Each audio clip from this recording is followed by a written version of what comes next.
기도는 우리 아이들과 자녀들을 하나님께로 인도하는 귀한 섬김의 자리입니다. 그 귀한 섬김의 자리에 오신 우리 교사분들과 우리 모든 성도님들을 주님의 이름으로 환영하고 축복합니다.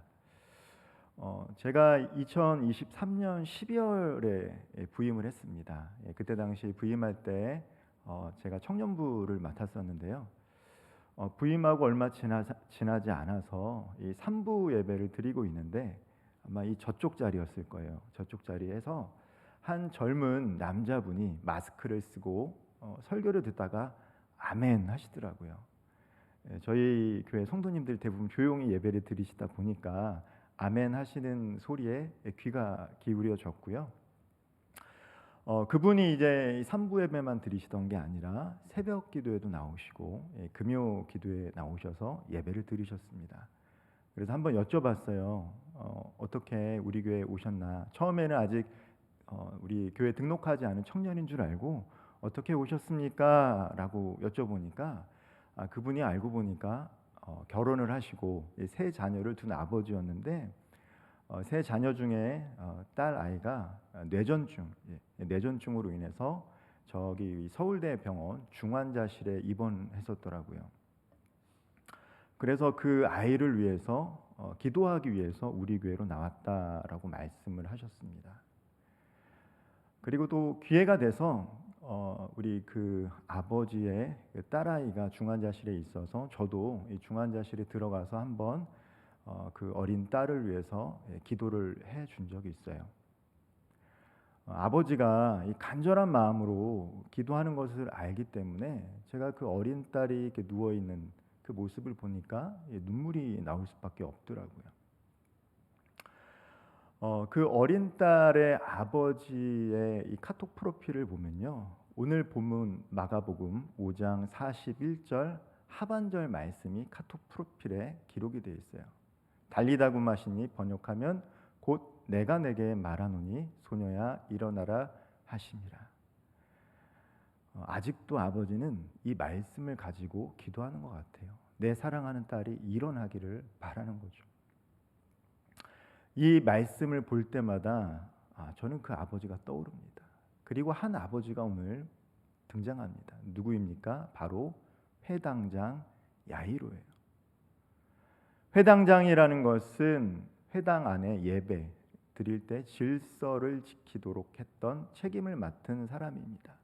사회적인 위치가 있고 또 존경받는 자리가 바로 회당장이었어요. 그런데 그 회당장 야이로의 딸이 죽어가는 순간 그에게는 사회적 위치도 체면도 더 이상 중요한 것이 아니었습니다. 나사렛 예수 그리스도 앞에 엎드려서 간청할 수밖에 없었어요. 마가복음 5장 23절 말씀입니다. 간곡히 구하여 이르되 내 어린 딸이 죽게 되었사오니 오셔서 그 위에 손을 얹으사 그로 구원을 받아 살게 하소서 할거늘. 야이로는 회당장 이전에 한 아이의 아버지였습니다. 지금 내 딸이 죽게 되었는데 엎드려서 간구하는 것은 아무 일도 아니죠. 사회적인 위치도 체면도 중요하지 않았습니다. 내 딸을 살리기 위해서라면 젊은 청년 앞에 엎드릴 수 있었던 것이 야이로의 마음이었어요. 사랑하는 자녀를 위해서 아무것도 할 수 없다고 느껴졌던 순간 그가 할 수 있었던 것은 예수님 앞에 엎드려서 간구하는 것이었습니다. 제가 국민학교, 지금은 이제 초등학교죠.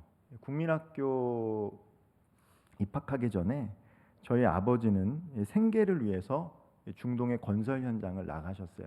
그때 제가 이제 입학하기 전에 아버지가 나가셔서 1년 반을 중동에서 일을 하셨습니다. 그때 당시에 이제 제게 남동생이 하나 있고 어머니가 이제 갓 서른이 넘으셨어요. 갓 서른이 넘으셔서 또 생계를 위해서 어머니도 일을 하고 계셨고 또 저희들은 이제 교회 유치원, 선교원을 다 다니고 있었는데 아직도 기억나는 게 뭐냐면 어머니가 집에 오셔서 가끔씩 이렇게 엎드려서 기도를 하셨다라는 거예요. 눈물을 흘리고. 저희가 어렸을 때부터 교회를 다녔지만 뭐 하나님의 살아계심을 어린아이들이 뭐 경험했겠습니까? 그리고 밥 먹을 때 기도하고 씻기도 하지만 기도가 뭔지도 잘 몰랐죠. 그러나 분명한 것은 엎드려서 기도하는 어머니를 볼 때면 교회에서 말하는, 유치원에서 말하는 그 하나님이라는 분이 존재하시겠구나라는 생각이 학교를 입학하기 전에 마음에 인식이 되기 시작했습니다. 나는 기도하는 것을 배우지 않았고 기도가 무엇인지는 몰랐지만 기도하는 어머니를 통해서 기도는 하는 거구나라는 것들을 자연스럽게 배웠던 것 같아요. 그리고 제가 초등학교를 다닐 때 이제 여름 성경학교를 가게 되죠. 저학년 때는 이제 성경학교로 가고 이제 고학년 때는 이제 수련회라고 하는데 2박 3일의 수련회 성경학교를 가게 되면 우리 전도사님들과 선생님들이 밤에 집회를 할 때면 한 사람 한 사람, 동성인 선생님들은 이렇게 안아주고 이성인 선생님들은 머리에 손을 얹고 기도를 해주셨어요. 전도사님들도 뜨겁게 기도해 주셨습니다. 그때 당시에는 에어컨이 없었죠. 그래서 너무 더웠어요. 그러나 그 기도의 열기가 덥게만은 느껴지지 않았던 것 같습니다. 기도가 무엇인지 모르고 하나님이 누구인지는 몰랐지만 나를 위해서, 우리를 위해서 기도하시는 선생님들 그리고 전도사님들을 보면서 우리는 하나님의 사랑을 배우고 느낄 수 있었죠. 말씀을 아직 깨우치기에는 어린 나이였기 때문에 저분들이 나를 위해서 이렇게 애쓰고 있구나 하는 마음으로 말미암아 교회를 가게 되고 사랑을 느꼈던 것 같아요. 그런데 어릴 때 저희 모습과 친구들의 모습을 생각해 보면 철없게 밝게 웃고 있었지만 외로울 때도 많았어요. 소외받을 때도 많았고 그런 친구들이 많았던 것 같아요. 특별히 경제적으로 어려운 가운데 있는 가정의 결손 가정 친구들, 교회에서 사랑받고 있지만 어두운 구석들이 다 있죠. 그러다 보니까 학교에서 교회에서 크게 말썽도 부렸습니다. 사랑받고 싶으니까, 관심받고 싶으니까. 그때는 이해할 수 없었죠. 왜 저렇게 말썽 피우냐, 선생님 말씀 안 듣냐. 그렇게 해서라도 선생님들 주목받고 싶으니까, 사랑받고 싶으니까 그랬던 친구들이 있었던 것 같아요. 예배를 드리지만 예배 순서는 익숙하지만 아직 예수님을 인격적으로 만나지 못했던 친구들도 있었습니다. 마찬가지죠. 저도 그렇고 오늘 이 자리에 오신 우리 교회학교 선생님들도 그렇고 우리 아이들과 청년들의 마음을 다 공감하고 이해하기 불가능합니다. 그러나 우리 하나님은 우리 어린아이들의 마음도 청년들의 마음도 형편도 아시는 분이에요. 그래서 우리가 주님께 기도해야 하는 것입니다. 우리의 이해와 공감과 사랑은 부족하기 때문이에요. 그러나 우리가 기도할 때 하나님께서 우리에게 지혜를 주시고 우리가 기도하는 모습을 통해서 아직 하나님을 알지도 못하고 기도하는 것이 무엇인지도 알지 못하는 아이들의 마음 가운데 저분들이, 어른들이, 선생님들이, 전도사님들이 나를 위해서, 우리를 위해서 기도할 때 누군가가 있겠구나 하는 그 마음이 그 어린 아이들의 마음에 싹트기 시작하기 때문입니다.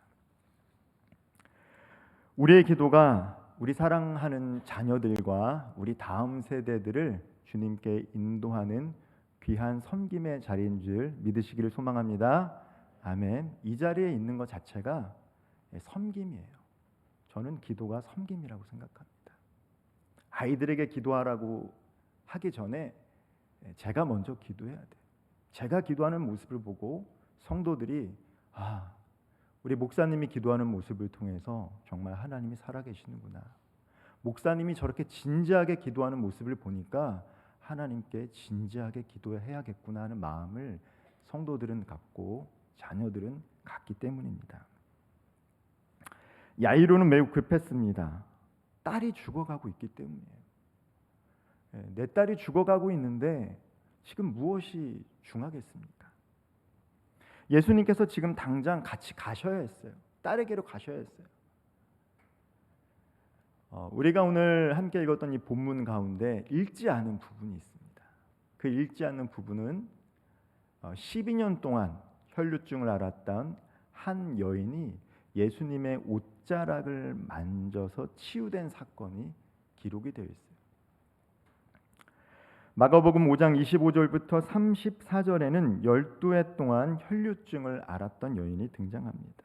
본문에는 포함되어 있지 않지만, 우리가 함께 읽은 본문에는 포함되어 있지 않지만, 이 이야기는 야이로의 딸 이야기와 깊이 연관되어 있어요. 42절에 보면요, 야이로의 딸이 12살이었다라고 마가는 우리들에게 알려주고 있습니다. 그리고 이 여인은 12년 동안 혈루증을 앓고 있다라고 이야기하고 있어요.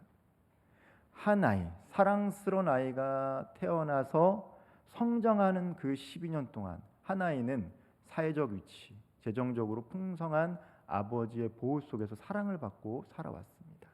그런데 한 여인은 죽음과 같은 고통을 직면하며 12년이라는 시간을 보냈어요. 성경은 이 두 사람의 이야기를 나란히 배치하면서 예수님께서 어떠한 마음으로 우리 한 사람 한 사람을 바라보고 계시는지를 알려주고 계세요. 바로 아버지의 마음으로 한 영혼을 보고 계신다라는 것이죠.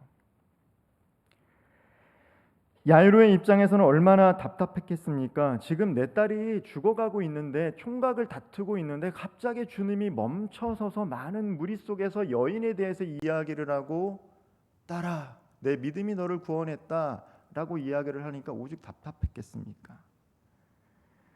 사람들은요, 혈루증을 앓았던 여인을 부정하다고 생각했어요. 그래서 혈루증을 앓은 사람은 공동체 생활을 할 수가 없었습니다. 즉 사회적으로 배제됐고 소외받은 그런 사람이죠.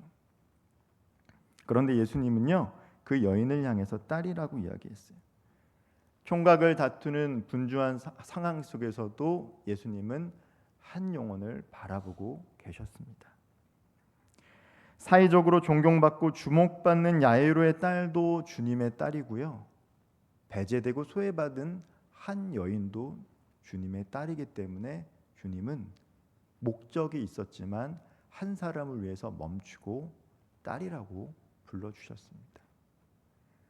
오늘 이 자리에서 예배를 드리는 저와 우리 모든 성도님들이 하나님의 귀한 자녀이심을 잊지 않기를 소망합니다. 나이가 많고 적음을 떠나서 우리는 하나님께 사랑받는 자녀입니다. 저희 아버지 어머니에게는 아직도 제가 어린아이 같은가 봐요. 아직도 조심해라, 걱정하시고, 다 컸음에도, 이제 중년이 되었음에도 불구하고 어린아이 같은 것이죠. 그 마찬가지입니다. 하나님 눈에는 80이 넘고 90이 넘고 100세가 다 다다라도 어린아이예요. 어린아이부터 노년 다 하나님 보시기에는 사랑하는 아들이고 사랑하는 딸이다라는 것이죠. 하나님이 우리를 그렇게 바라보고 계시다라는 것을 잊지 않으셨으면 좋겠습니다. 우리가 일상의 삶을 살아가다 보면 매우 분주할 때가 있습니다. 정말 해야 될 일들이 쌓이다 보면, 분주하다 보면 중요하지만 급하지 않은 것들을 놓치고 살아갈 때가 너무 많아요. 그것이 저는 기도라고 생각해요. 중요하다는 것은 다 알고 있습니다. 기도해야 된다. 세례받을 때 교육받지 않습니까? 기도는 영혼의 호흡이다. 하나님과의 대화다. 중요한 것 알지요. 그러나 해야 될 일들이 많고 분주하다 보면 중요하지만 급하지 않은 것을 놓칠 때가 많아요. 사역자로서 여름 사역을 준비하다 보면 예기치 않은 일들을 경험할 때 기도해야 한다라는 것을 알지만 돌이켜보면 놓칠 때가 너무 많았습니다. 기도로 준비해야 된다라는 것 스스로 말하고 있지만 제가 때로는 지키지 않는 모습을 돌이켜볼 때가 있죠. 왜 그렇습니까? 기도해도 당장 눈에 보이는 결과가 나오는 것은 아니기 때문이에요. 기도해도 갑작스럽게 상황이 바뀌지는 않기 때문입니다. 물론 어떤 분들의 기도는 하나님께서 빨리 응답해 주실 때가 있어요. 그런데 저는 신앙의 연수가 쌓이면 쌓일수록, 더 하나님을 알아가면 알아갈수록 이상하게 하나님께서 제 기도는 빨리 응답해 주시지 않더라고요. 그래서 기도가 중요하다는 것은 알지만 어느새 저도 모르게 그 중요한 것을 놓치고 지나칠 때가 있다라는 것이죠.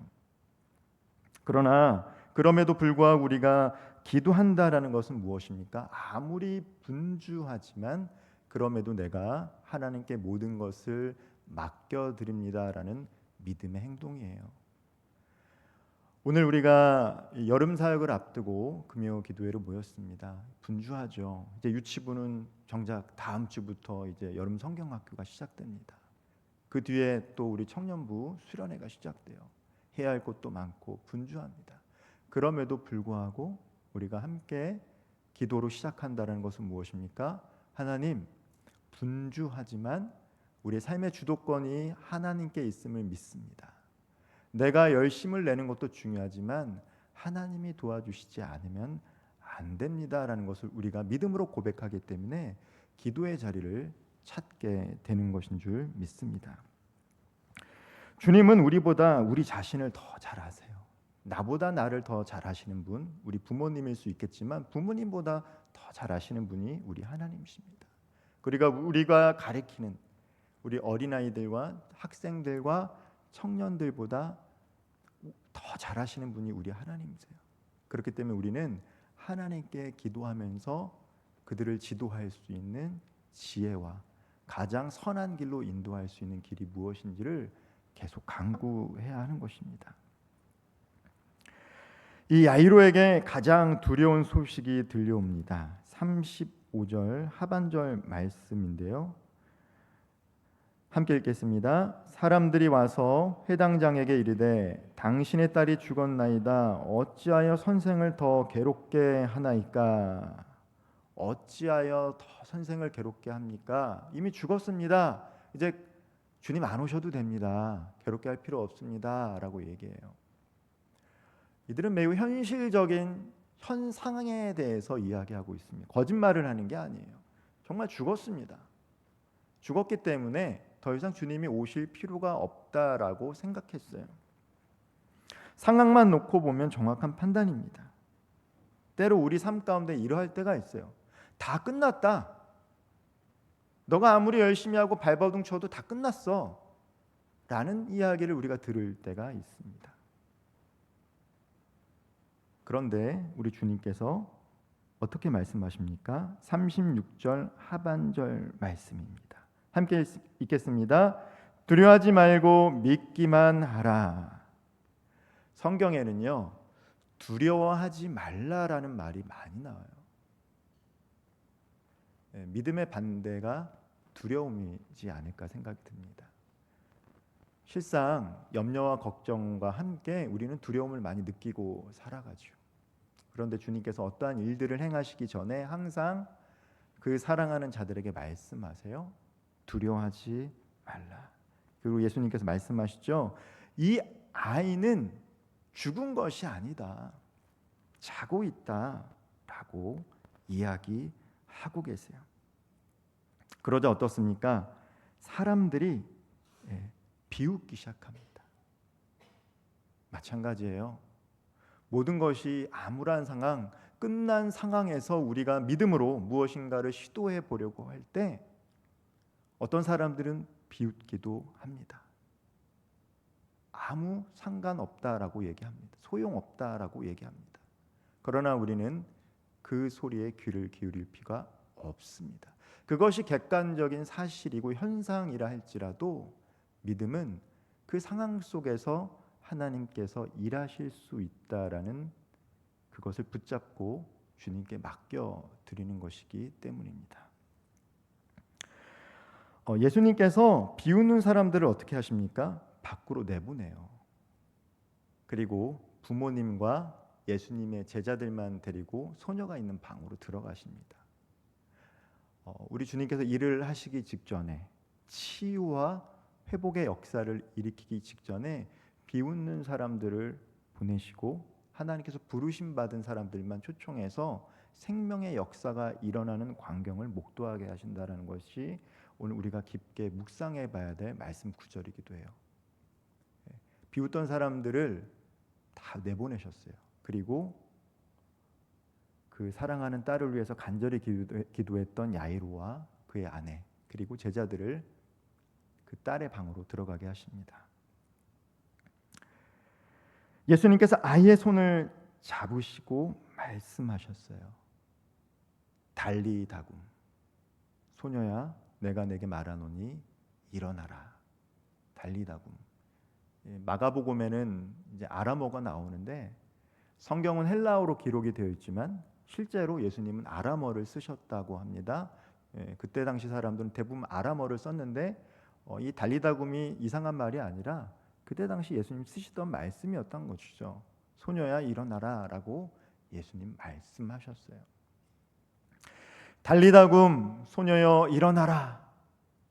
이 간절한 말씀을 가지고 기도했던 딸이 뇌전증으로 말미암아 그렇게 예배와 기도의 자리에서 간구했던 그 젊은 아버지는 딸을 중환자실에서 퇴원시키고 천안으로 내려가셨습니다. 그리고 지금은 병원이 아니라 집에서 간병을 하고 있다라고 해요. 여전히 딸은 일어서지 못한 채 대부분의 시간을 누워 있습니다. 그러나 이전보다 더 눈을 뜨고 반응하고 있대요. 그것만으로도 그 아버지는 하나님 앞에 감사하다고 고백하면서 여전히 마가복음 5장 41절 하반절의 말씀을 마음에 새기고 자신의 딸을 위해서 간절하게 기도하고 있습니다. 저는 이것이 아버지의 마음인 것 같아요. 왜 포기할 법도 한데 포기하지 않는 것, 그것이 바로 부모의 마음이기 때문입니다. 예수님은 야이로의 그 마음을 아셨기 때문에 그 딸을 고쳐주셨고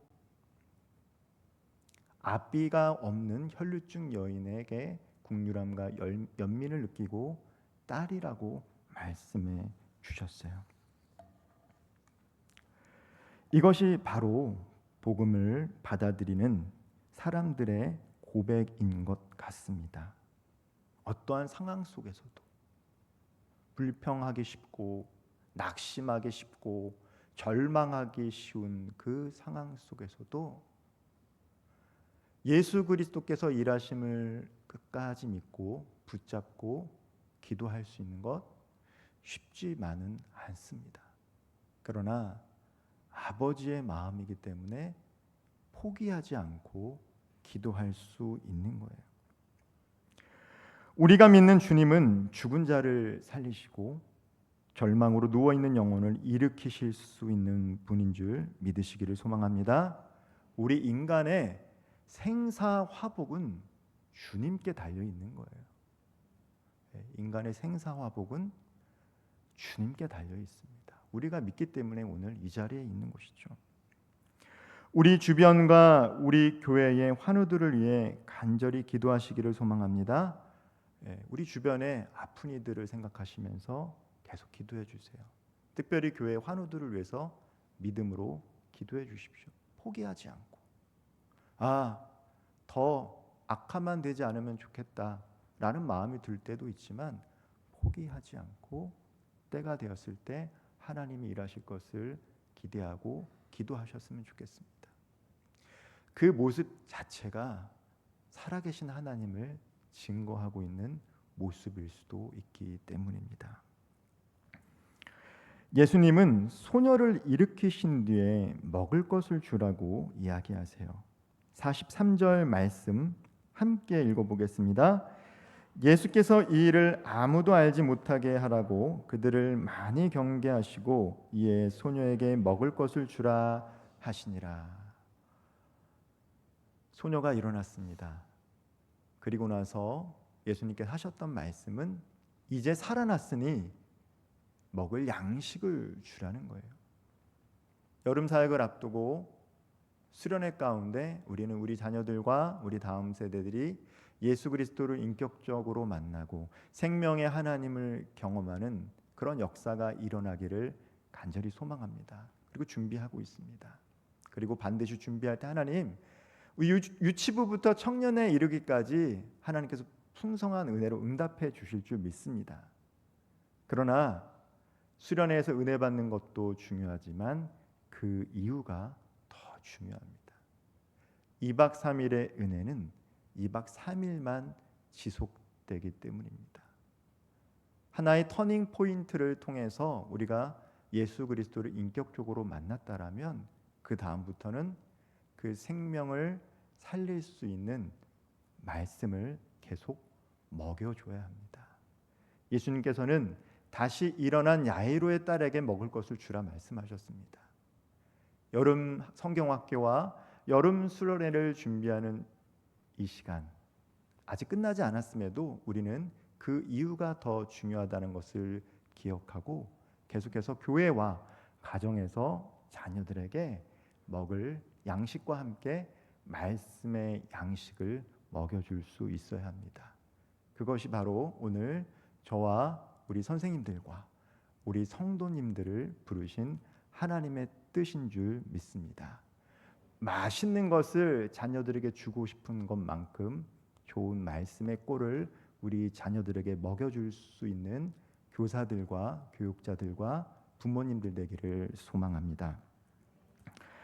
무엇보다도 오늘 이 자리 기도하신 성도 여러분, 기도는 보이지 않는 곳에 우리 아이들과 자녀들을 하나님께로 인도하는 귀한 섬김의 자리다라는 것을 꼭 기억하셨으면 좋겠습니다. 우리가 기도할 때 우리 주님께서 친히 우리 아이들과 자녀들의 손을 잡아 주실 것입니다.